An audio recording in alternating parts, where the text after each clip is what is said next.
మా యొక్క ఆనందాన్ని వ్యక్తం చేస్తున్నాం. మీరు ఇలాగే చక్కగా మంచి ఆరోగ్యం, చక్కగా బలంగా హ్యాపీగా ఉండాలని అనుకుంటున్నాం.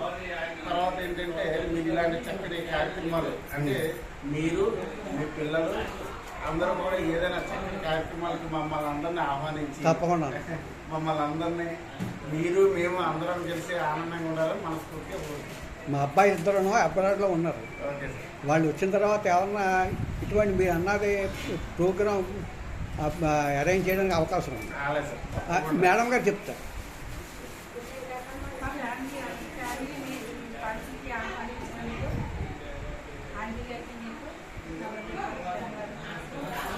ఇలాగే మనం ఇదంతా కలిసికట్టుగా ఉంటే ప్రతి ఒక్క ఫంక్షన్ ఇలాగే చేసుకోవడం వల్ల అందరూ ఐక్యతగా ఉంటామని కోరుకుంటూ